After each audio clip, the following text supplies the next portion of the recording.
मंचावर विराजमान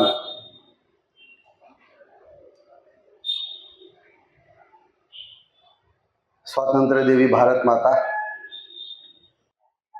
या देशाच्या थोर पुरुषांच्या मांदियाळीतले मुकुटमणी,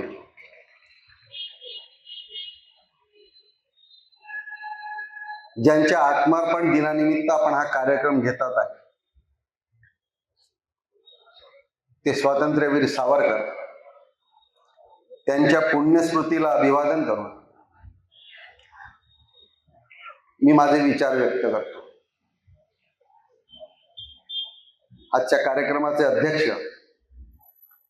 आदरणीय अविनाशराव देव साहेब, संस्थेचे सचिव श्री गद्रे साहेब, माननीय नरेंद्रजी देशपांडे, डॉक्टर तामणे, मेणकी साहेब, माझे मित्र श्री विनोदराव देव, जे अनेक प्रतिष्ठित नागरिक या ठिकाणी उपस्थित आहेत, आमचे ज्येष्ठ बंधू विजयराव सेनार, माझ्या पिताश्रींसोबत ज्यांनी काम केलं, सामाजिक कार्यात अग्रेसर होते, ते आमचे माणिकरावजी नालट,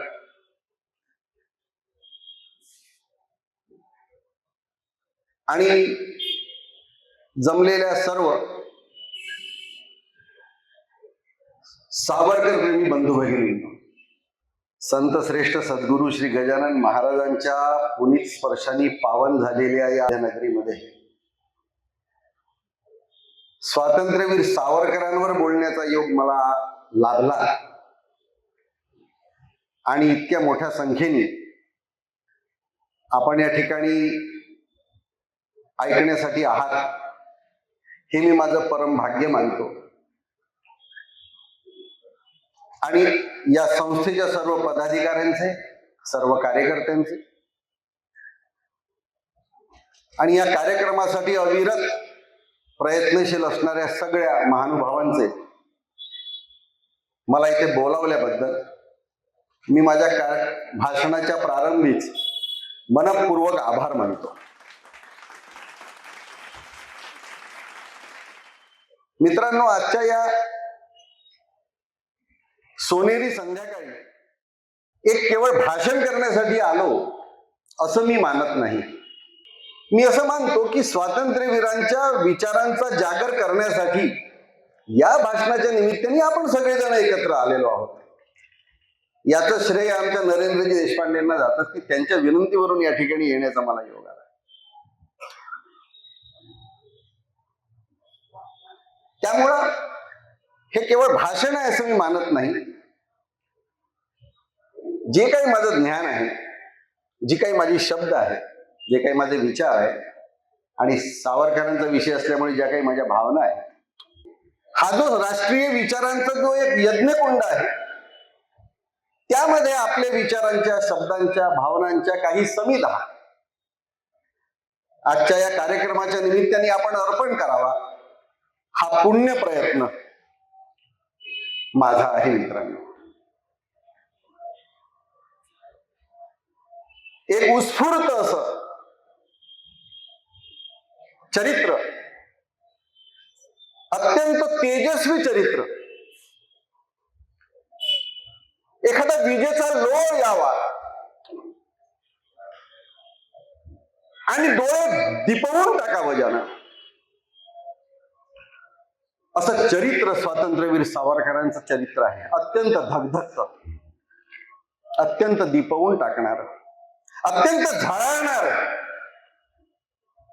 मतिगुंग करणार, ऊर्जा निर्माण करणार अनेक पैलू या चरित्राला आहेत. मी अनेकदा जेव्हा विचार करतो केव्हा हे चरित्र वाचताना किंवा कुठे भाषण करताना एखाद्या मोठ्या महामानवाला एखाद्याची उपमा द्यावी लागते, माझ्या मनात नेहमी हा प्रश्न राहतो की स्वातंत्र्यवीर सावरकरांना उपमा कोणाचीच देता येत नाही. त्यांना उपमा फक्त स्वातंत्र्यवीर सावरकरांची झाली. कारण ते चरित्रच तसं आहे. ते चरित्र वाचल्यानंतर त्या चरित्राच्या प्रेमात जर कोणी पडला नाही, अचाट धैर्य, निस्सीम त्याग आणि कल्पनेच्या बाहेरची प्रतिभा, जेवढी उच्च प्रतिभा तितकीच उत्तुंग प्रज्ञा, याचा सुवर्ण मिलाप स्वातंत्र्यवीर सावरकरांच्या व्यक्तिमत्वात आहे. एक तडम असते सावरकरांचा ज्या वेळेला विषय मांडतो माणूस, की हे तरुणांच्या कानावर पडावं हे चरित्र. कारण सावरकरांना त्यांच्या आयुष्यामध्ये तरुणांकडून फार अपेक्षा होत्या. सावरकर असं म्हणत, भारतीय तरुणांबद्दल सावरकर असं म्हणत की माझा भारतीय तरुण त्याचं मन, माझा भारतीय तरुण हा निखारा आहे. काळाच्या ओघात हे सावरकरांचं जे विचार मंथन आहे आणि तरुणांबद्दलच्या ज्या भावना आहेत त्या तरुणांच्या कानावर जायला पाहिजे. त्यांच्या जिज्ञासेचं, त्यांच्या पौरुषाचं जागरण करणारं चरित्र म्हणजे सावरकरांचं चरित्र. हे एक असं चरित्र आहे की जे चरित्र वाचायला घेतल्यानंतर डोळे अंधुक होतात, कारण की सतत डोळे ओलावत असतात. वाचताना ते पुस्तक मिटावं लागतं अनेकदा. कधी कधी ऊर्जा निर्माण होते, अंगार निर्माण होतो.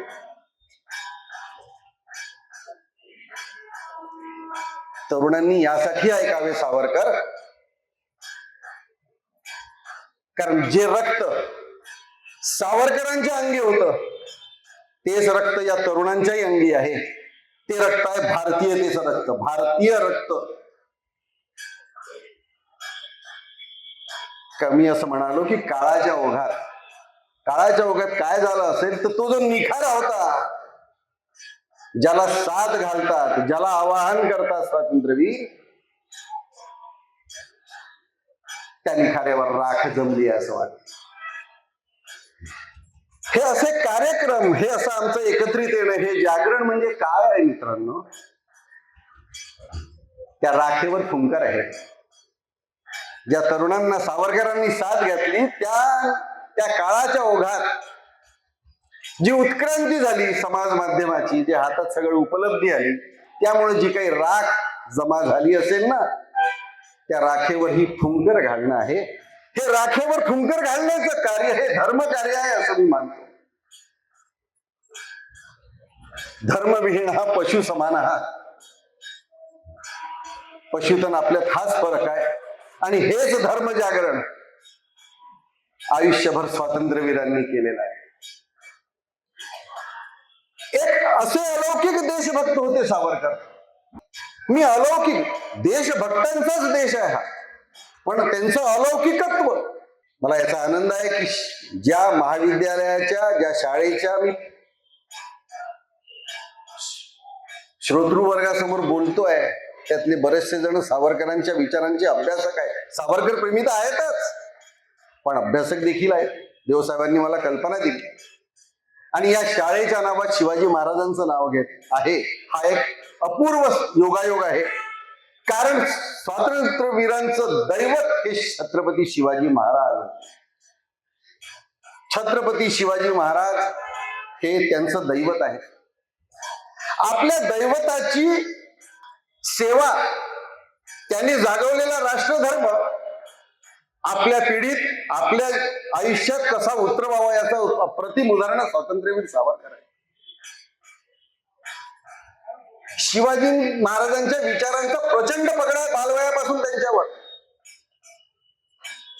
त्यामुळे धर्मप्रेम, देशप्रेम कविहृदय आहे सावरकरांचं. त्यामुळे बालवयातच बाजीप्रभूंवरचे पोवाडे, तानाजी मालुसरेंवरचे पोवाडे हे तर त्यांनी केलेच, पण त्याही पेक्षा महत्वाचं म्हणजे मित्रांनो, छत्रपती शिवाजी महाराजांवरची आरती लिहिणारे पहिले महाकवी स्वातंत्र्यवीर सावरकर आहे, जी आजही आपल्या मनामध्ये रुंदी घालते. हे सगळं धर्म जागरणाचं काम सावरकरांनी बालवयातच हातात घेतलेलं आहे. पण त्यांचं चरित्र जेव्हा तुम्ही वाचता, चरित्र जेवढे म्हणून मोठे क्रांतिकारक किंवा देशभक्त झाले किंवा महापुरुष झाले मित्रांनो, त्यांच्या आयुष्याला कलाटणी देणारी कुठली ना कुठली घटना असते, ज्याला आपण आजच्या भाषेत टर्निंग पॉइंट म्हणतो. सावरकरांच्या आयुष्यात हा टर्निंग पॉइंट आला 1897 साली.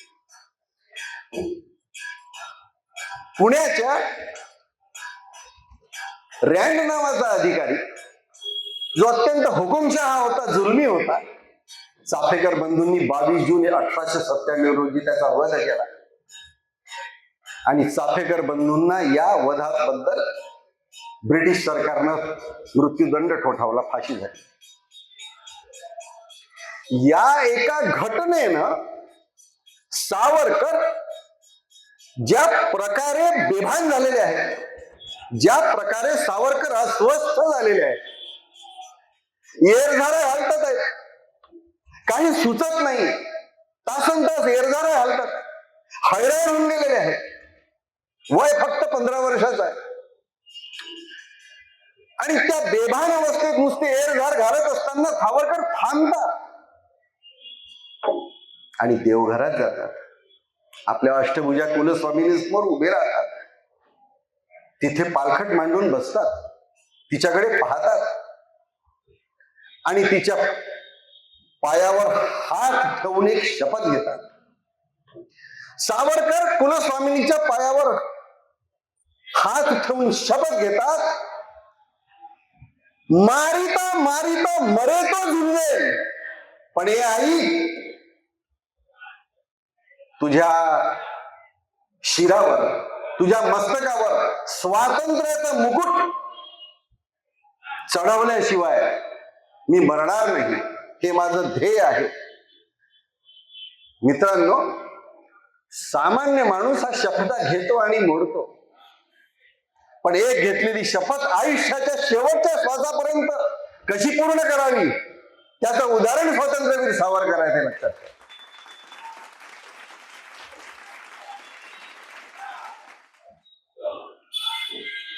मी असं म्हणालो की शिवाजी महाराजांच्या चरित्राचा प्रभाव आहे सावरकरांवर.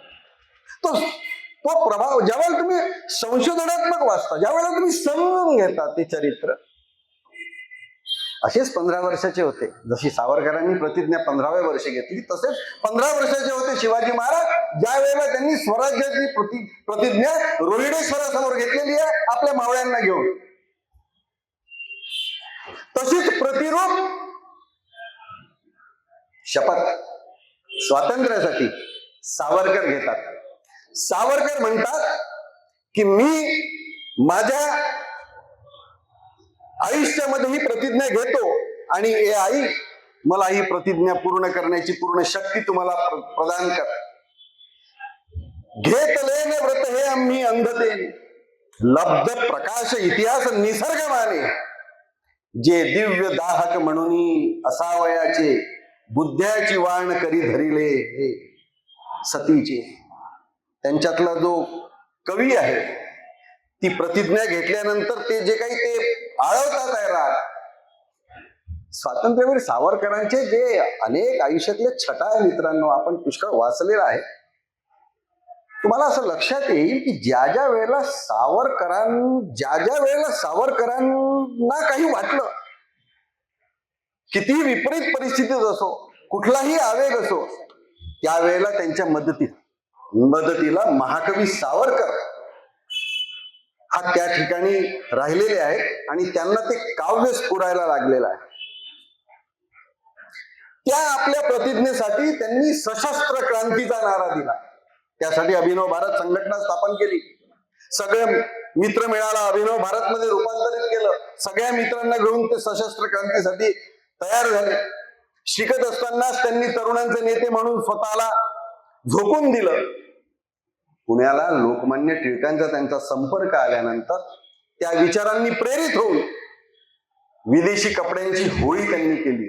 ती प्रचंड होळी, त्याचा दाह ब्रिटिशांना लंडनमध्ये त्याची जाणीव झाली. मित्रांनो, कुठल्याही त्या काळामध्ये, पारतंत्र्याच्या काळामध्ये विदेशी कपड्यांची एवढ्या मोठ्या प्रमाणात पुण्यामध्ये होळी करणारी भारतीय स्वातंत्र्यातले पहिले राजकीय नेते स्वातंत्र्यवीर सावरकर आहेत. सावरकरांच्या नावावर अनेक विक्रम आहेत ते केवळ त्यांनीच केलेले आहेत. पण हा जो त्यांचा क्रांतीचा प्रवास जो ज्या प्रकारे सुरू झालेला आहे आणि ज्या गतीने सुरू झालेला आहे, हा लक्षात घेतल्यानंतर आपल्याला लक्षात येतं एकेका माणसाला सोबत घेत त्यांनी ज्या प्रकारे संघटन उभं केलेलं आहे, संपूर्ण देशभर आपल्या या अभिनव भारत संघटनेचं जाळं असावं आणि आपण हे कार्य उभं करावं आणि या ब्रिटिशांना या देशातून, या गुलामगिरीतून आपण या देशाला मुक्त करावं, यासाठी ते अविरत प्रयत्नरत राहिले. सावरकर कायद्याच्या शिक्षणासाठी 1906 साली इंग्लंडला गेले. काय फक्त बॅरिस्टर वयासाठी गेले होते सावरकर? अहो, शिक्षणासाठी, उच्च शिक्षणासाठी जाण्याचा तो एक निमित्त होता. लंडन हे शहर त्यावेळेला जगभरामध्ये ज्या ज्या देशांमध्ये क्रांतीचे वारे चालू आहेत, खास करून रशिया, चायना, इजिप्त, आयर्लंड, असे अनेक देशातल्या तिथले क्रांतिकारक लंडन शहराचा आसरा घेऊन आहेत. या बहुतांश क्रांतिकारकांचा वावर हा लंडन मध्ये होता. सावरकर वर्तमानात राहून जो माणूस भविष्याचा वेध घेतो त्याला आपण द्रष्टा म्हणतो. मित्रांनो, सावरकरांच्या विचारांचा आवाका इतका मोठा आहे, इतका प्रचंड आहे की त्यांना समोरच दिसत आहे. आणि तिथे गेल्यानंतर मित्रांनो, त्या 5 वर्षामध्ये सावरकरांनी जे कार्य केलेलं आहे, तिथे राहून जे केलेलं आहे सावरकरांनी, अत्यंत रोचक, अत्यंत रोमांचक, अत्यंत धाडसी, काय नाही केलेलं आहे तिथे राहून. त्या इंडिया हाऊस मध्ये राहून तिथे शिकायला येणाऱ्या सगळ्या भारतीय तरुणांचं मन सावरकरांनी स्वातंत्र्यासाठी प्रेरित केलेलं आहे. त्यांना सगळ्यांना एकत्रित करून पिस्तुलं तयार करणे, भारतात पाठवणे, पुस्तकांमधून बॉम्ब तयार करणे, त्याच्याबद्दलची पुस्तकं सगळी पाठवणे, तिथे सगळे भारतीय जेवढे सगळे सण आहेत मोठे, त्या सगळ्या लोकांना जे जाळं निर्माण केलेलं आहे, सेनापती बापटांना त्याच काळात पॅरिसला पाठवलेलं आहे, बॉम्ब तयार करण्याचं प्रशिक्षण घेऊन या. म्हणजे संपूर्ण सावरकर ज्यावेळी समजून घ्यायचे असतील आपल्याला, तर त्याचे इतके बारकावे आहेत. सावरकर जे स्फुल्लिंग उभं झालेलं आहे, जे चैतन्य उभं झालेलं आहे, आणि सावरकर सगळ्या त्या तरुणांचे चाहते झालेले आहेत. मदनलाल धिंगरांसारखे माणसं. अहो, सावरकर तिथे असताना सावरकरांबद्दलच्या कितीतरी लोकांच्या आठवणी आहेत. बॅरिस्टर आसफ अली यांच्या सोबत होते. बॅरिस्टर आसफ अलींनी त्यांचं वर्णन केलेलं. तत्कालीन लोकांनी जे वर्णन केलेलं, सावरकर कसे होते, कसे राहायचे, कसे दिसायचे, काय करायचे, 24 तास ध्यास घेणं ज्याला म्हणतात. इटालीच्या स्वातंत्र्य योद्ध्या जोसेफ मॅझिनी त्याचं चरित्र लिहिलेलं आहे. अहो, त्याची प्रस्तावना 26 पानांची आहे, सावरकरांनी लिहिलेली. ही 26 पानांची प्रस्तावना त्या कालखंडात तरुणांना मुखोद्गत होती. कल्पना करा. युवा वर्गाला तर ही मुखोद्गत होतीच, पण जे क्रांतिकारक मित्र होते ना, त्यांच्या मित्रांना ही भगवद्गीता होती. या भगवद्गीतेने त्या सगळ्या लोकांना जे कार्य प्रवण केलेलं आहे, त्यांच्यामध्ये जे चेतना निर्माण केलेली आहे, अहो, अचेतनामध्येही चेतना निर्माण करणारं चरित्र ज्यांचं आहे, त्या सावरकरांच्या संपर्कात आलेले ते सगळे क्रांतिकारक जर पेटून नाही उठले तर नवल होत. सावरकरांनी जे क्रांती पर्व उभं केलेलं आहे, लंडन मध्ये राहून एक क्रांती पर्व उभं केलेलं आहे, म्हणून भारतीय क्रांती पर्वाचा जन्मदाता मानलं जातं. सावरकर कोण होते? भारतीय क्रांती पर्वाचे जन्मदाते आहेत. हे सर्व क्रांतिकारक मंडळी सावरकरांचे मोठे बंधू बाबाराव सावरकर या सगळ्या लोकांना जो सन्मान देत असत, त्यांच्याबद्दल जी श्रद्धा होती त्यांच्या मनामध्ये, आणि सगळ्या तरुणांना सावरकरांनी हे मनोमन पटवून दिलं. रणवीर स्वातंत्र्य कोणा मिळाले हा प्रश्न उभा करून जगाच्या इतिहासाचं मार्गदर्शन करू, त्या क्रांतिकारकांच्या मनामध्ये जी धग निर्माण केलेली आहे सावरकरांनी, त्यांना प्रेरणा देऊन जागं केलं. जे जागे झाले त्यांना उभं केलं, जे उभे झाले त्यांच्या हातात क्रांतीचा मशाली दिला आणि स्वराज्यासाठी त्यांनी सर्वस्व अर्पण केलेला आहे. हा इतिहास या देशाचा आहे, लक्षात ठेवा. मग त्या क्रांतीच्या खुदिराम बोस असतील, मदनलाल धिंगरा असतील, अनंत कान्हेरे असतील, भगतसिंग, सुखदेव, राजगुरू, मालिकाच्या मालिका आहे की ज्यांनी स्वातंत्र्याच्या बलिवेदीवर स्वतःला त्याचं सर्वस्व अर्पण केलेलं आहे. लंडन मध्ये सगळं चालू असताना ब्रिटिश राजसत्तेला आदरे बसायला सुरुवात झालेली आहे. अरे ज्या लंडन मधून ब्रिटिश राजसत्ता काम करून राहिली आहे तिथेच अधिकाऱ्यांचे वध व्हायला लागले. आपण कल्पना करा त्यांच्या प्रांतात जाऊन तिथे स्वतः सगळं आपल्या शिरावर सगळी जबाबदारी घेऊन काय पाळत होती. अरे 55-60 देशांवर जगातल्या राज्य करणारी जी जमात त्यांच्या शहरात, त्यांच्या देशात जाऊन त्यांना आव्हान देणं, काय जिगरबाज माणूस असेल तो. आपण कल्पना करायची काही गोष्टींची. आपल्याला तेवढी कल्पनाशक्ती परमेश्वरानं दिलेली आहे. ती कल्पना आपण करायला पाहिजे की कसं काय केलं असेल यांनी. सावरकर होते, महान होते, क्रांतिकारक होते असं नाही. त्यांच्या भूमिकेमध्ये या, त्या कालखंडात या आणि मग तुमच्या लक्षात येईल की काय माणसं होती. एक वाईट बातमी त्यावेळेला आली की बाबाराव सावरकरांना अटक झाली आणि त्यांना जन्मठेप झालेली आहे. या सावरकर घरातला कर्ता पुरुष आहे ज्याला जन्मठेप झालेली आहे. पण काय धीरोदात्त म्हणा होता त्या राव की त्यांनी आपल्या राष्ट्रीय, लक्षात येऊन गेलं त्यांच्या की आपलं कुटुंब उघड्यावर पडलेलं आहे. बाबारावांना जर जन्मठेप झालेली आहे तर कुटुंब उघड्यावर पडलेलं आहे. पण काय धीराचा माणूस असेल की आपल्या राष्ट्र कार्यामध्ये तसूभराची ही उणीव सावरकरांनी येऊ दिलेली नाही. जीवाला जीव देणारी माणसं असं आपण म्हणतो. म्हणून मी कधी कधी सांगतो की ग्रेशम नावाचा एक अर्थतज्ञ होता. त्यांनी एक थेरम मांडला होता की चलनातली नाणी खूप जेव्हा चलनात येतात, जेव्हा झिजतात, तेव्हा स्वतःचा अर्थ गमावून बसतात.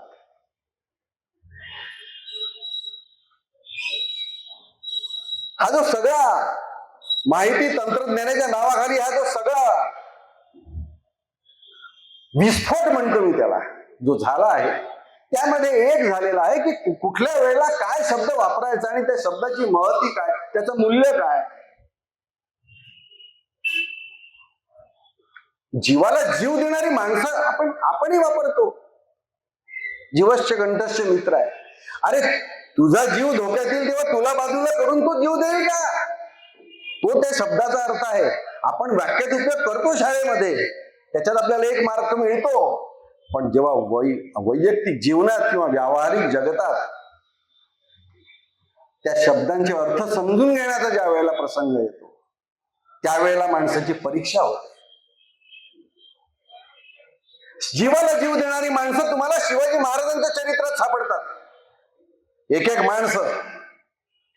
मी जी एनॉलॉजी लावतो, मी जो या दोन चरित्रांना ज्या वेळेला अभ्यास करतो, तशीच जीवाला जीव देणारी माणसं जे मला शिवचरित्रात सापडली, मला सावरकरांच्या चरित्रात सापडतात मित्र. ती जीवाला जीव देणारी माणसं मला इथे मिळतात.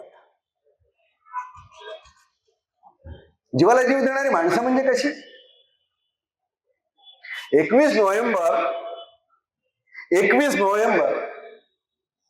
1909 बाबाराव सावरकरांना जन्मठेप झाली. बाबाराव सावरकर, तात्याराव सावरकर यांच्याबद्दल इतकी प्रचंड श्रद्धा आहे सगळ्या क्रांतिकारकांच्या मनामध्ये, मित्र परिवारामध्ये प्रचंड श्रद्धा आहे. ते सगळे इतके चिडलेले आहेत या जन्मठेपेमुळे, बेभान होऊन गेलेले आहेत. हा अनंत कानेरे अहो एका महिन्याच्या आत त्या जॅक्सनचा वध केलेला, एका महिन्या 21 डिसेंबरला केला. 21 नोव्हेंबरला ज्यांनी जन्मठेप ठोठावलेली आहे, 21 नोव्हेंबरला ठोठावली, 21 डिसेंबरला मारला एका थिएटरमध्ये. जीवाला जीव देणारी माणसं ती ही. सावरकरांनी सुखाचा त्याग नाही केला, फक्त सावरकरांनी या देशासाठी, आपल्या मातृभूमीसाठी फक्त सुखाचा त्याग नाही केला, सावरकरांनी आपल्या सर्वस्वाचा त्याग केलेला आहे, लक्षात ठेवा. अहो सावरकरांना भाऊ आहे, सावरकरांना भावजय आहे, वहिनी आहे, बायको आहे, मुलगा आहे, छोटा आहे. हे सगळं असून देखील एक लक्षात येईल तुमच्या की सावरकरांनी या सगळ्यांवर प्रेम केलं, पण या सगळ्यांपेक्षा प्रेमाची त्यांची जी डिग्री होती, ती जी परमोच्च अवस्था होती, ती फक्त देशाप्रती होती. हे त्यांचं कुटुंबही समजून होत. ती जी विदेशी कपड्यांची होळी होती ना मित्रांनो, लोकमान्यांनी सांगितलं की हलका प्रयोग नाही व्हायला पाहिजे, तेवढ्या ताकदीने करा सावरकर. त्यामुळे पूर्ण ताकदीने त्या कामाला लागले. पण त्या कालखंडात त्यांना एक मुलगा झाला. मग ते लगेच काही दिवसानंतर ते इकडे येऊन गेले. एक वाईट घटना अशी घडली की तो जो प्रभाकर नावाचा मुलगा होता, तो लंडनला आले त्यावेळेला अगदी कडेवर होता, काही महिन्यांचा. तो आता 4-4.25 वर्षाचा झाला होता हे तिथे असताना. वाईट बातमी अशी आली की त्याचा मृत्यू झाला.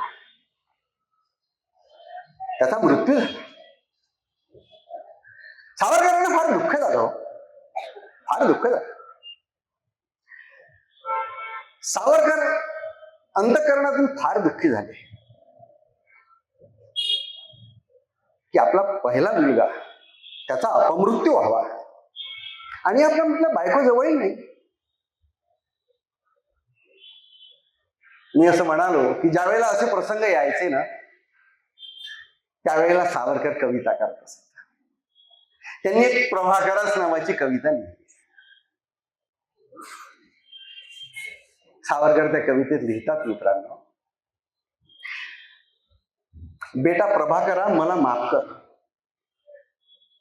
कारण की मी मला तुझा चेहरा नाही आठवत.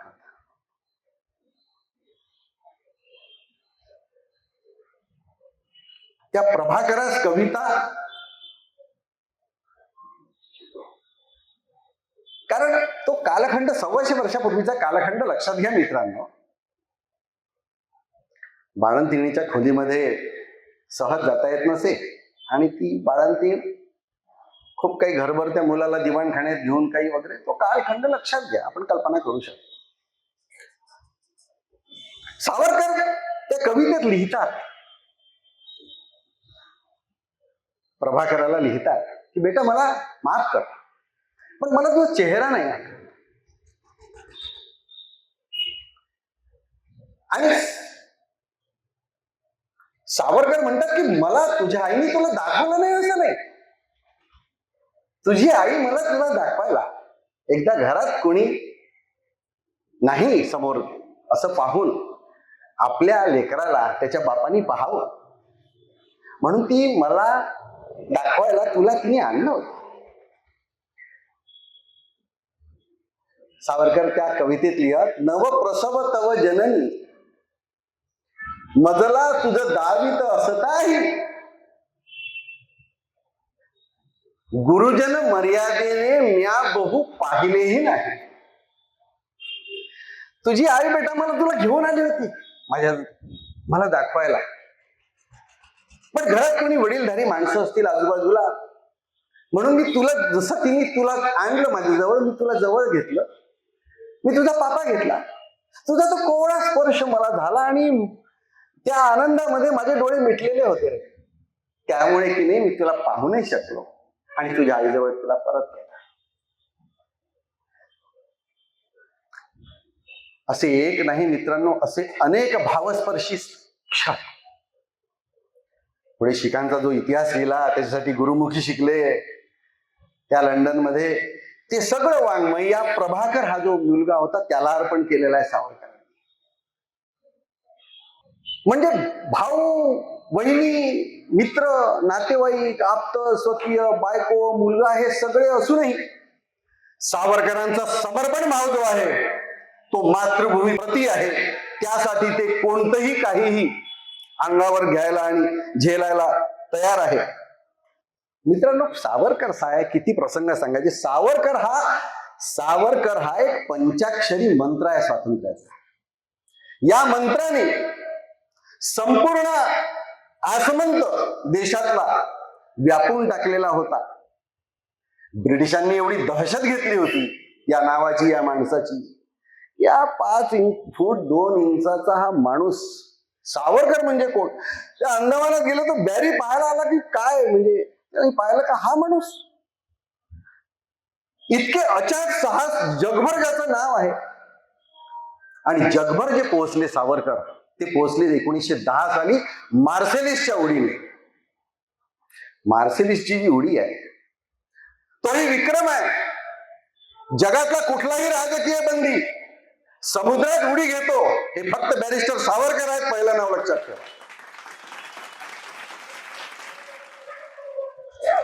सावरकरांची जी विद्वत्ता आहे ती इतकी तराला, इतकी पारदर्शी आहे, इतकी प्रचंड आवाका आहे तिचा. एकदा वाचलेला शब्द आणि एकदा पाहिलेला माणूस हा ते विसरत नसत. ते सावरकर होते. एकदा खालपासून वरपर्यंत आपाद मस्त कोणत्याही तरुणाला न्याहाळलं की याला काय काम दिलं पाहिजे, त्यांचा जो प्रोग्राम रेडी राहायचा सावरकर होते. असे कितीतरी गुलहौशी ज्याला म्हणता येईल, लंडन मध्ये आलेले, खाणं पिणं करणं, संध्याकाळी क्लब मध्ये डान्स, गर्भ श्रीमंत आहेत, असे काही गुलहौशी सावरकरांच्या प्रेमात पडले होते. सावरकर हे त्यांचं दैवत झाले होते. सावरकर म्हणेल ते ब्रह्मवाक्य ही त्यांची भावना होती. मार्सेलिसची उडी जी आहे मित्रांनो, आंतरराष्ट्रीय राजकारणाचा अभ्यास आहे, आंतरराष्ट्रीय कायद्याचाही अभ्यास आहे. मी कायद्याचा विद्यार्थी आहे. या ठिकाणी जर कोणी कायद्याचे विद्यार्थी असतील तर आजही इंटरनॅशनल लॉ मध्ये सावरकरचं जे चॅप्टर आहे त्याचा अभ्यास अवश्य करा.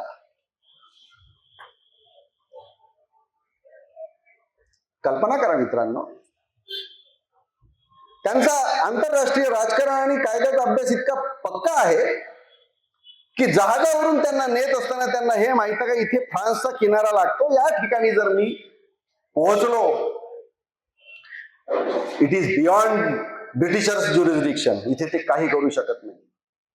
आणि म्हणून मार्सेलिसचं बंदर या भागात आहे हे लक्षात घेऊन काय प्रचंड अभ्यास आहे इतिहासाचा, भूगोलाचा, कायद्याचा.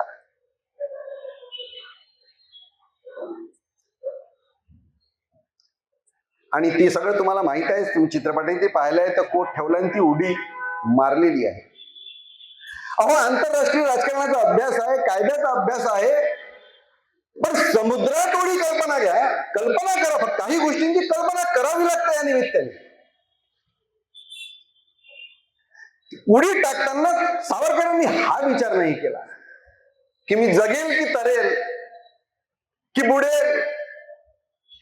या समुद्रामध्ये महाकाय असे प्रचंड जलचर प्राणी आहेत, ते मला मारतील का गिळतील? डेकवर जाऊन हे पहारेकरी मला गोळ्यांनी शूट करतील, मी वाचेल का मरेल? काही नाही, काही नाही. याचा उल्लेख झाला मगा, अनादि मी, अनंत मी, अवत्य मी भला. मारील तू असा जगती कवण जन्मला. जीव हा नश्वर आहे, आत्मा हा अमर आहे. या ओळी नसून हे अमरत्वाचं स्तोत्र जगाला सांगून राहिले आहे सावरकर. लक्षात घ्या. अरे मी आहो काय नाही काय, त्यांनी काही फरक पडत नाही. माझं होतच मी वाया जाणार नाही. हा जो हे जे धाडसी काळीज आहे, या धाडसी काळीजाला जगातल्या सगळ्या विद्वानांनी, सगळ्या विचारवंतांनी आणि सगळ्या क्रांतिकारकांनी त्या काळात सॅल्यूट केला. मित्रांनो, सावरकरांच्या जीवनाबद्दलच्या जाणीवा या सूर्यप्रकाशासारख्या लख्खा आहेत. सावरकर असं म्हणतात की चाफेकरांच्या फाशीतून सावरकर जन्माला आला. एक तर मी फासावर जाईल किंवा मी हौतात मी पत्करी. पण त्यातून या नवीन तरुणांना जी जिद्द मिळेल, जी उभारी मिळेल, जी प्रेरणा मिळेल, हेच माझं ध्येय आहे. आणि अशी जी कल्पना आहे, ही नव्या पिढीला स्फूर्ती मिळावं म्हणून ही जी निधड्या छातीची गर्जना आहे. मित्रांनो, या गर्जनेला ब्रिटिश घाबरले. लक्षात घ्या, या गर्जनेला ब्रिटिश घाबरले आहेत. कारण ब्रिटिशांचं राज्य काही सावरकर आले तेव्हा होतं का? त्याच्या अगोदर होतं. पण पहिल्यांदा ब्रिटिश राजसत्तेसमोर एक प्रश्नचिन्ह आलेला आहे सावरकरच्या रूपाने. लक्षात घ्या, सावरकरांना अंदमानला जे पाठवलेलं आहे आणि जी जन्मठेप झाली, त्यांना जन्मठेप झाली, 2 जन्मठेपा झाल्या, त्यांना अंदमान पाठवणं असं नाही. It is not at all like that. British हुशार होते. ब्रिटिशांनी हे ठरवलं, ज्या वेळेला प्रचंड हादरे बसायला लागले. हादरे म्हणजे काय हादरे होते हो? अहो, जेवढे इथे तुम्ही जे वाचताना सगळे जनरल डायर अमुक हे सगळे कर्जन वाहिली, ज्याला धिंगराने मारला, हे सगळं एक काळ असा आला सावरकरांमुळे ब्रिटिश राज्यसत्तेसमोर. आपले इथले साधे अधिकारी गडचिरोलीला बदली झाली तर बिचारे मंत्रालयाच्या चक्रा कापतात हो. हे जे मोठे मोठे ब्रिटिश अधिकारी जे नाव आपण वाचतो ना, हे यायला तयार नव्हते भारतात. कारण कोण येईल, कोण उभा होईल आणि गोळ्या घालून चालला जाईल. सावरकर म्हणून सावरकरांना आतंकवादी म्हणतात काही लोक, म्हणून सावरकरांना दहशतवादी हा शिक्का आहे. सावरकर मुळातच सशस्त्र क्रांतीचे प्रणेते आहेत. विषय संपला. सावरकर हे सशस्त्र क्रांतीचे प्रणेते आहेत, त्यांनी डिक्लेअर केलेलं आहे. हे सगळं स्वाभाविक आहे. अत्यंत सावरकरांच्या चरित्रामध्ये हे अत्यंत स्वाभाविक पैलू आहे. ब्रिटिश सत्ता त्याला घाबरली. तुम्ही त्या ट्रायल वाचा, पण इथे वकील मित्र असतील तर. एक पहिली जन्मठेप 1910 साली, दुसरी 1911 साली. कोणताही सबळ पुरावा नसताना सावरकरांना दोन्ही जन्मठेप देऊन लिहिलेले आहेत आणि त्यांची अंदमानच्या तुरुंगात रवानगी करण्यात आलेली आहे. ठरवून हे चॅप्टर क्लोज केलेला आहे. अंदमानाचा अभ्यास तुम्हाला आहे, आपल्यापैकी बरेच लोक जाऊन आलेले आहेत. एका अशा बेटावर आहे जिथे जगाचा संपर्क नाही आहे. ते सेल्युलर जेल आहे.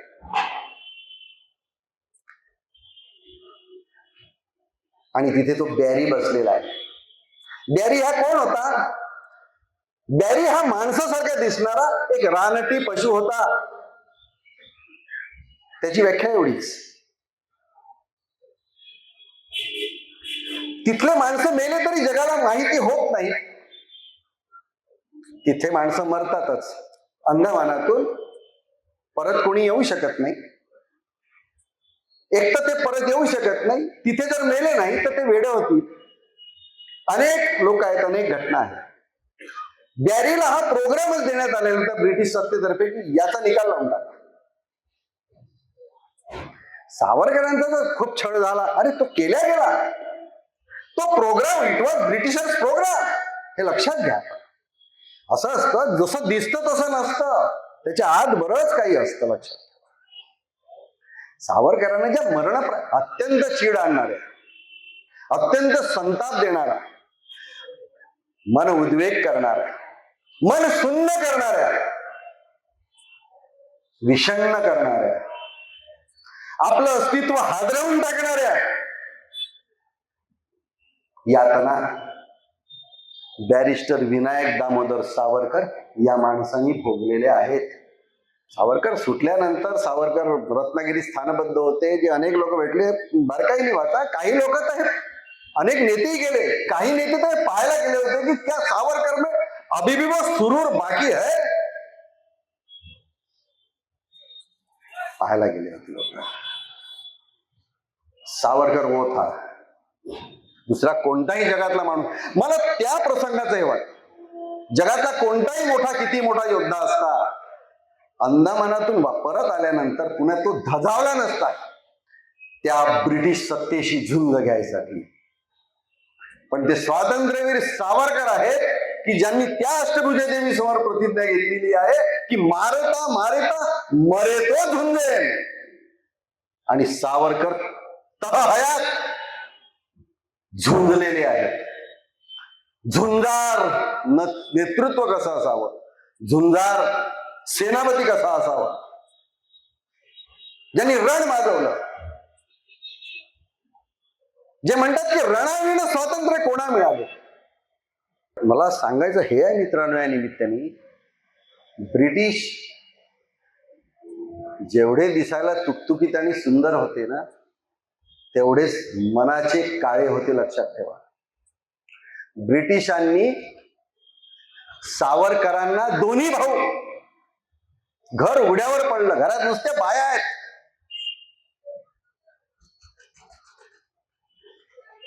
अत्यंत कारुण्यपूर्ण आहे सगळं ते, लक्षात घ्या, फार कारुण्यपूर्ण आहे ते.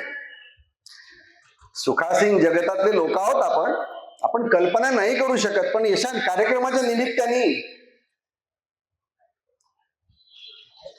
त्या गोष्टी समजून घेतल्या पाहिजे. त्या दुष्ट ब्रिटिशांची करडी नजर त्या बायांवर आहे, त्या घरावर आहे. कोण येतं, कोण जातो, कोणाशी काय बोलतात, कोण मदत करताय. ब्रिटिश सत्तेचं दडपण एवढं होतं मित्रांनो, शेजारी पाजाऱ्यांनी ओळख दाखवणं बंद करून दिलं. अहो, शेजारी पाजाऱ्यांनी ओळख दाखवणं बंद केलं. पंचक्रोशीत असणारे जे आप्तेष्ट होते, नातेवाईक होते, मित्र होते, त्यांनी येणं देखील बंद करून दिलं. घरात माणूस नाही, पैसा नाही, धान्याचा कण नाही. एक पांगळा कवी होता, त्याचं नाव गोविंद. काळाराम मंदिरासमोर नाशिकच्या तो पोथी वाचत असे. पोथी समोर बाया बापड्या जायच्या, काहीतरी शिद म्हणून ठेवतो आपण, काही ओंजळभर गहू तांदूळ धान्य काही. दिवसभर उपासमार झालेल्या सावरकर कुटुंबियांना रात्री उपाशी झोपावं लागू नये म्हणून हा पांगळा कवी ते धान्य त्या माऊल्यांना पोहोचवत होता. परमवै भवन्ने तुम्हे तत्वराष्ट्रम या स्तोत्रासाठी, या तत्वासाठी आपल्या जीवनाचा होम केलेल्या सावरकर कुटुंबातल्या स्त्रिया, सावरकर कुटुंबातल्या त्या स्त्रिया सार्वजनिक पोथी समोरच्या धान्यावर जगतात. मन कळवळून येतो, हो, मन कळवळून येते. मी अनेक चरित्र वाचले, अनेक इतिहासकार वाचले, अनेक क्रांतिकारक वाचले, पण पूर्ण घराण्याच्या घराणं ज्यांनी ही धड सोचली, इतकं विषण्ण करणार, मनाला यातना देणार चरित्र सावरकरांशिवाय माझ्या वाचण्यात नाही आलं की पूर्ण घराणं, पुरी खानदान. डोळ्यात पाणी येतं. सोसणं म्हणजे काय असतं शेवटी? किती सोसावं एखाद्या परिवारानं? आणि काय दोष होता त्यांचा? देशभक्ती हा दोष होता त्यांचा. देशभक्ती होती. कधी अवश्य वेळ मिळाला तर वाचा. त्या येसवहिनींनी जे पत्र लिहिलेलं आहे, त्याला जे उत्तर दिलेलं आहे सावरकरांनी, मातृतुल्य होती ती येसवहिनी. मग त्यांना रत्नागिरीला तुरुंगात आणण्यात आलं. मग रत्नागिरीला स्थानबद्ध झाले. ती देखील जन्मठेपच होती. त्यांच्यावर राजकीय बंधन होते, अनेक बंधनं सावरकरांवर होते. पण सावरकरांनी त्यावेळी चिंतन केलं, मनन केलं, वाचन केलं. 1921 ला आले रत्नागिरीला सावरकर. पहिला ग्रंथ लिहिला आहे 1922 साली, हिंदुत्व. हिंदुत्वाची व्याख्या काही या देशात नवीन नाही, अनेकांनी केलेली आहे. त्या काळात 3 जळजळीत लेख आणि सगळं हिंदुत्व लोकमान्यांनी मांडलाय केसरी मधून. पण सावरकरांनी जी व्याख्या केलेली आहे, सावरकर म्हणतात की सिंधू नदीपासून सिंधू सागरापर्यंत हे जे संपूर्ण भारतवर्ष आहे, त्या संपूर्ण भारतभूमीला जो आपली मानतो, इथल्या परंपरेला, इथल्या सगळ्या गोष्टींवर ज्याची श्रद्धा आहे, जो हिला आपली पितृभूमी मानतो, इतकंच नव्हे तर सावरकर म्हणतात या भारतभूमीला जो आपली पुण्यभूमी मानतो, ते सर्व लोक, मग ते जन्माने कोणत्याही धर्माचे असोत, सावरकर म्हणतात ते हिंदू आहेत. काय व्यापक दृष्टिकोन आहे, काय व्यापक व्याख्या आहे. आणि सर्वप्रथम या व्याख्येचं कौतुक जर कोणी केलं असेल, डॉक्टर बाबासाहेब आंबेडकरांनी केलेलं आहे. संदर्भही सांगतो, thoughts on Pakistan. Thoughts on Pakistan मध्ये जी स्तुती केलेली आहे सावरकरांची आंबेडकरांनी, की काय विशाल व्याख्या, केवढं मोठं मन दाखवून ही जी व्याख्या केलेली आहे. मित्रांनो, सावरकरांनी जी व्याख्या केली आहे, जी मी तुम्हाला आता सांगितली, तो हिंदुत्वाचा एक सूत्रबद्ध सिद्धांत आहे सावरकरांनी मांडलेला. त्यालाच आपण हिंदू राष्ट्रवाद म्हणून ओळखतो. लक्षात ठेवा, सावरकरांचा हिंदू राष्ट्रवाद म्हणजे कोणता? तर ही व्याख्या आहे. या देशातल्या ज्या विचारवंतांना ते मान्य होत नाही किंवा ते मान्य करायला धजावत नाही, ते त्याला सावरकरवाद असं म्हणतात. हा फरक आहे. या व्याख्येनुसार सावरकरांनी त्या हिंदुत्वाला जी जोड दिलेली आहे, जी त्याचं महत्व अधोरेखित केलेलं आहे, त्यामुळे त्यांनी सांगितलं की जातीभेदाला मी मानत नाही. इतकी तर्कशुद्ध आणि म्हणून विज्ञाननिष्ठ म्हणतो आपण. माझ्या पिढीतले लोक, साठीत असलेले लोक या ठिकाणी आहेत. आपण ज्या वेळेला शाळेत होतो मित्रांनो, त्यावेळेला आपल्याला एक धडा होता सावरकरांचा. त्या धड्याचं नाव होतं, दर्शनाने बाटतो तो देव कसला. काय विचार आहे. सावरकर अत्यंत परखड होते, अत्यंत काही बाबतीत कठोर होते, विज्ञाननिष्ठ होते. त्यांना वर्णभेद, जातीभेद मान्य नव्हता. आणि सावरकर अस्पृश्य शब्द वापरत नसत. सावरकर पूर्वस्पृश्य असं शब्द वापरत, की जे पूर्वी होते, मी नाही म्हणत. सावरकर अस्पृश्य नव्हते म्हणत. सावरकर त्यांना पूर्वस्पृश्य म्हणायचे, की ते जे लोक होते पूर्वस्पृश्य. आणि सावरकरांनी त्या सगळ्या लोकांच्या, त्या सगळ्या जातींचं संघटन केलं, त्यांना एकत्रित आणलं, त्यांच्यासाठी तर्कशुद्ध लिखाण केलं, त्या सगळ्या लोकांच्या मोंजी लावल्या, सहभोजन घडवली. जन्मे जायते क्षुद्रः संस्कारात द्विज उच्यते. सावरकर म्हणायचे की जन्माने सगळेच क्षुद्र असतात. जन्मे जायते क्षुद्रः संस्कारात द्विज उच्यते. माणूस त्याच्या संस्कारांनी मोठा होतो, त्याच्या जन्मावरून त्याचा वर्ण ठरू शकत नाही, हे सावरकर सांगणारे आहेत. या गोष्टीसाठी सगळ्या सनातनवाद्यांशी सावरकरांनी 2-2 हात केलेले आहेत, त्यांच्याशी प्रखर चर्चा केलेली आहे. सावरकर बदले नाही. सावरकरांना पुष्कळ लोकांनी सांगून पाहिलं. सावरकर म्हणाले की नाही, माझा हिंदू धर्म हा बलशाली जर करायचा असेल, या देशामध्ये हिंदू जर बलशाली करायचा असेल, तर ही भेदाभेद तुम्हाला नष्ट करावीच लागेल, त्याशिवाय हे शक्य नाही. एक भागोजी शेठ नावाचे व्यक्ती होते, फार श्रीमंत होते. भागोजी शेठ एकदा सावरकरांना म्हणाले, हे मला मंदिरात येऊ देत नसत, त्यामुळे मी माझ्या पैशाने मी एक मंदिर बांधलेलं आहे, तुम्ही उद्घाटनाला या. सावरकर म्हणाले की भागवतजी, तुम्ही श्रीमंत आहात, लखपती आहात, तुमच्या मंदिराच्या उद्घाटनाला मी येतो, पण असे असंख्य माझे बांधव आहेत की ज्यांना हा अधिकार अजूनही मिळालेला नाहीये, त्यांचं काय करायचं. भागवतजी सावरकर भक्त होते. ते म्हणाले, आपण सांगा तात्याराव. ते म्हणाले का पतित पावन मंदिराची निर्मिती करा.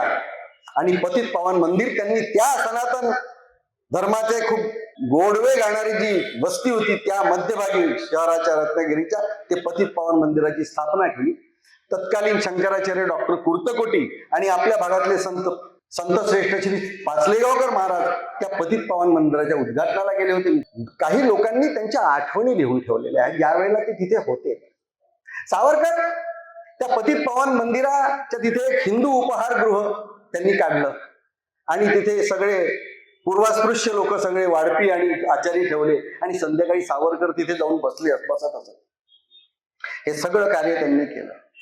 सावरकर असं म्हणायचे त्या सनातनवाद्यांनी, माझ्यावर टीका करू नका, कारण येणाऱ्या काळात या सगळ्या 18 पगड जातींना घेऊनच हा धर्मशाली आपल्याला बलशाली करायचा आहे. हिंदू धर्मावर प्रचंड प्रेम सावरकरांचं.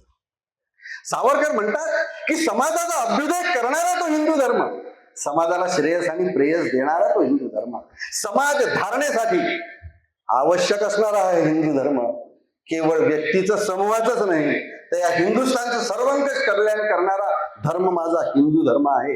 तो बलशाली करण्यासाठी मी हे सगळं करतो. मित्रांनो, त्यांच्या व्यक्तिमत्वाच्या किती छटा सांगायच्या. सावरकर स्वतः भाषा प्रभू होते, शब्द प्रभू होते. सावरकर काय होते यापेक्षा काय नव्हते. लेखक होते, कवी होते, नाटककार होते, साहित्यकार होते, समाज सुधारक होते. सावरकर क्रांतिकारक. सावरकर लोकांना माहिती आहे, ज्यांनी वैचारिक क्रांती केली आणि समाज सुधारणा केली. सावरकरांनी जे समाज सुधारणेला हात घेतला, जे विषय मांडले, ते पहिल्या प्रथम महात्मा ज्योतिबा फुले आणि सावरकर हे 2च नावं तुम्हाला घ्यावे लागतील की ज्यांनी ही क्रांती केली समाज सुधारणेमध्ये. लक्षात ठेवा मित्रांनो, ज्याला दुर्दैवाने या देशामध्ये चर्चित नाही आणलं गेलं, चर्चा कमी झालेली आहे. सावरकरांचं इतकं इंग्रजी भाषेवर प्रभुत्व होतं की एखाद्या ब्रिटिशर्सला सुद्धा डिक्शनरी पाहावी लागत असेल. ही वॉज बॅरिस्टर, पण त्यांचं आपल्या मातृभाषेवर, आपल्या मातृभूमी एवढंच प्रेम होतं. अनावश्यक ठिकाणी इंग्रजी भाषेचा शब्द जरी आला तरी सावरकरांना ते पटत नाही. एवढे मोठे भालजी पेंढारकर चित्रमहर्षी सावरकरांना म्हणाले की माझा फिल्म स्टुडिओ पाहायला या. सावरकरांना म्हणाले चला स्टुडिओ वगैरे पाहायला. आता ब्रिटिशांच्या काळात त्या सिनेमाचा शोध लागला, त्याच्यामुळे सगळी संज्ञा, सगळे शब्द हे इंग्रजीमध्ये. सगळा स्टुडिओ पाहून झाल्यावर सावरकर विचारतात, भालजी हे काय? सिनेमा, डायरेक्टर, कॅमेरामॅन, हे सगळे तुम्हाला काय मराठी शब्द सापडले नाहीत का? भालजी म्हणाले, तात्याराव नाही, मराठी शब्द सापडले नाही आणि मराठी शब्द नाही. सावरकर हसले. सावरकर म्हणाले, मी देतो. सावरकरांनी त्या सिनेमाला चित्रपट म्हणायला आम्हाला शिकवलं. त्या सावरकरांनी त्या थिएटरला रंगमंदिर म्हणायला आम्हाला शिकवलं. सावरकरांनी मित्रांनो डायरेक्टरला दिग्दर्शक म्हणायला शिकवलं. त्या कॅमेरामनला छायाचित्रकार म्हणायला शिकवलं, पटकथा म्हणायला शिकवलं. हे सगळं सावरकर शब्दावली आहे मित्रांनो. प्रचंड प्रेम. इलेक्ट्रिकला विद्युत म्हणायला शिकवलं. शेम शेम ओरडायचे डॉक्टर म्हणाले अरे धिक्कार म्हणा. हे सगळी सावरकर, कितीतरी शब्द तुमच्या माझ्या वाचनात असलेली, वापरात असलेली, ही लोकसभा, ही विधानसभा, ही विधान परिषद, हा सभापती, हे सगळे शब्द ही सावरकर शब्दावली आहे मित्रांनो, लक्षात ठेवा.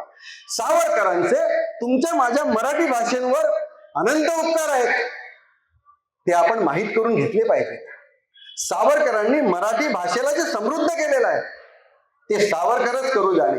इंग्रजांचा खेळ क्रिकेट इथे खूप प्रसिद्ध झाला, त्याच्या सगळ्या संज्ञा इंग्रजीमध्ये सावरकरांनी आम्हाला शिकवले.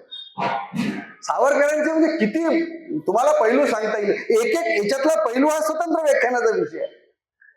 विकेट किपरला यष्टीरक्षक म्हणणं आम्हाला सावरकरांनी, LBW ला पायचीत म्हणायला शिकवलं, रनआउटला धावचीत म्हणायला शिकवलं. सावरकरांनी प्रत्येक शब्दाला प्रतिशब्द, अहो हा प्रतिशब्दही शब्द सावरकरांचा आहे. अनंत उपकार सावरकरांनी मित्रांनो या मातृभाषेवर केले. 1937 साली सुटल्यानंतर देशभर फिरलेले आहेत. जंगी स्वागत झालं. स्वातंत्र्यवीर सावरकरांनी सैनिकीकरणाची घोषणा दिली. पहिल्या महायुद्धाचा त्यांनी अभ्यास केला होता. दुसऱ्या महायुद्धाचे ढग डोक्यावर आहेत सावरकर जाणून होते. म्हणून नेताजी सुभाषचंद्र बोसांना त्यांनी बोलावून सांगितलं, अरे इथे त्या राणी एलिझाबेथच्या पुतळा फोडून किंवा त्याला डांबर फासून या देशात थांबून बाहेर निघ आणि काहीतरी कर. आणि तो एक माणूस होता नेताजी सुभाषचंद्र बोस, जो सावरकरांचा पूर्ण आदर करत होता. म्हणून सावरकरही नाही चालले या देशातल्या स्वातंत्र्यानंतरच्या राज्यकर्त्यांना, आणि सुभाषचंद्र बोसही नाही चालले. काही म्हणाला? दुर्दैव आहे, दुर्दैव आहे, दुर्दैव आहे, बिलकुल बरोबर आहे. दुर्दैव असं आहे मित्रांनो, वेळ नाही आहे, माझा वेळ संपलेला आहे, त्याच्यामुळे भाषण संपवतो. फ्रेंच राज्यक्रांतीचा प्रणेता सर व्हॉल्टेअर असं म्हणाला होता. दुर्दैव हा शब्द म्हणाला म्हणून सांगतो. व्हॉल्टेअर असं म्हणाला होता की सत्ताही भ्रष्ट असते, पण निरंकुश सत्ताही सगळ्यात जास्त भ्रष्ट असते. Power corrupt, absolute power corrupt, absolutely. या देशात सावरकरांना 3 चुका या देशात ज्या झालेल्या आहेत, 3 चुका झालेल्या आहेत. या देशाला स्वातंत्र्य मिळाल्यानंतर पहिली चूक ज्या दिवशी स्वातंत्र्य मिळालं त्या दिवशी झालेली आहे. स्वातंत्र्यवीर सावरकरांना तत्कालीन जे लोक होते, अहो साध्या झेंडा वंदनाला बोलावलेलं नाही आहे. किती खालच्या वृत्तीची माणसं म्हणावी, कोणती राजसत्ता आली या देशात. दुःख होतं. दुसरा प्रसंग आहे गांधी वधाच्या हत्येमध्ये हे अधमपात काय केलेलं की त्या सावरकरांना गोवण्यात आलं. आणि तिसरी चूक माझ्या मते एप्रिल 1950 मध्ये ज्या वेळेला लियाकत अली चर्चेसाठी आले, या देशाच्या प्रधानमंत्र्यांनी आणि यांनी सगळ्यांनी निर्णय घेतला, सावरकरांना 100 दिवस पुन्हा जेलमध्ये टाकलेला आहे बेंगलोरला. काय निरंकुश सत्ता ही सगळ्यात जास्त भ्रष्ट असते, हे व्हॉल्टेअर मला इथे दिसतो. कारण एवढे मोठे चरित्र हे महापुरुष तुम्ही संपवलेत, बाजूला केलेत, आणि तुमची सत्ता तुम्ही निरंकुश करून घेतली. स्वातंत्र्यानंतरही जो माणूस 20 वर्ष आहे, त्या माणसाचा त्याचे जे दृष्टिकोन होता त्याचा तुम्ही उपयोग करून नाही घेतला. त्याचे परिणाम आज दिसतात आहेत. त्याचे परिणाम आज काही लोक भोगतातही आहेत. एवढा धरावी पुण्य, देशप्रेम, त्याग, तपस्या, पुण्य पापाच्या कल्पना जर कुठेतरी मानत असो, तर ते जे धगधगता अग्निकुंड आहे त्याचे शाप तर तुम्हाला घ्यावे लागतील जर तुम्ही त्यांच्यावर अन्याय केलेला आहे. काय चिवट देह असेल तो आत्मार्पण करण्याचा त्यांनी निर्णय घेतला मित्रांनो. प्रयोगवेषण घेतलं. प्रयोगवेषणात माणूस कसा दिसतो. महारोग्यांसाठी या देशात सगळ्यात मोठं काम केलेलं आहे शिवाजीराव पटवर्धन. त्यांनी प्रयोगवेषण केलं होतं. मी त्यांना पाहायला गेलो होतो. कारण की प्रयोगवेषण केलेले फक्त सावरकर माहिती होते. शिवाजीराव पटवर्धनांना पाहायला मी गेलो होतो. माझं वय 18-19 वर्ष. चांदूर रेल्वेला दुर्गा भागवतांचे वडील. प्रयोगवेषण म्हणजे सावरकर. निर्णय घेतला सावरकरांनी. देशभरातल्या वृत्तपत्रांनी, सगळे देशभरातले नेते आलेले आहेत सावरकरांना थांबवण्यासाठी. घेऊ नका. सावरकरांनी एकदा निर्णय उच्चारलेला शब्द आणि घेतलेला पवित्रांना बदलवलेला माणूस म्हणजे स्वातंत्र्यवीर सावरकर.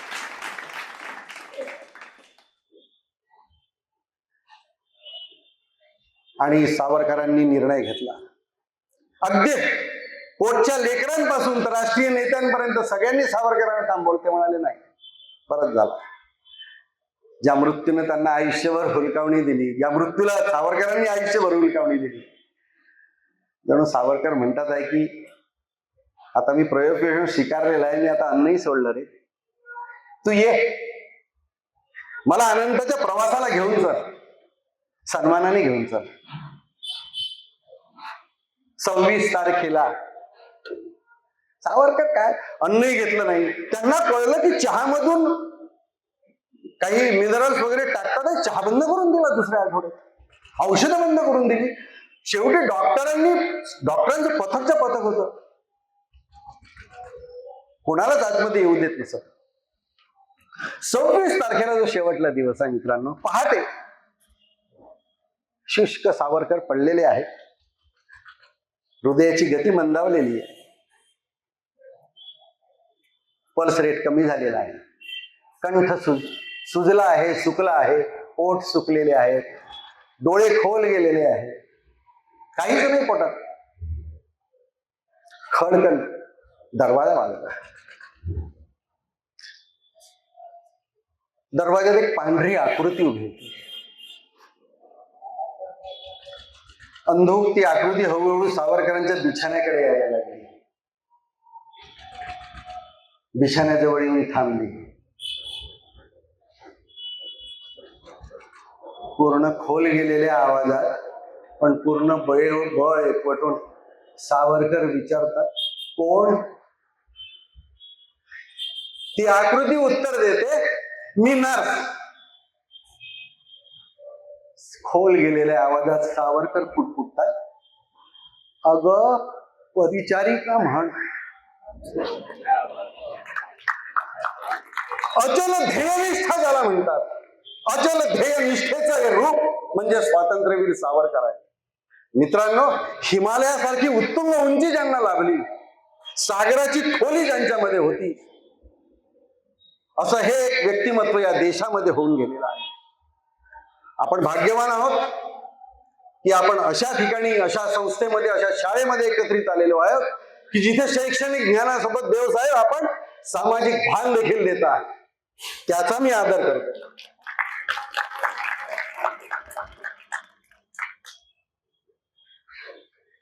एक उत्तुंग व्यक्तिमत्व, ज्याला तलवारीची धार होती, तपस्येची झालर होती, सागराची दिलदारी होती, पण समयची सात्विकताही होती. असं एक ते व्यक्तिमत्व. यावश चंद्र दिवा करो, जोपर्यंत या देशामध्ये, या नभामध्ये सूर्य आणि चंद्र आहेत, जोपर्यंत या देशामध्ये गंगा आणि यमुना या पवित्र नद्या वाहतात आहेत, तोपर्यंत सावरकरांचं नाव या देशात अजरामर राहील. आणि तुम्हाला आणि मला आणि येणाऱ्या पिढीला ते प्रेरणा देत राहील, हा विश्वास व्यक्त करतो आणि माझ्या शब्दांना विराम देतो. जय हिंद, जय भारत.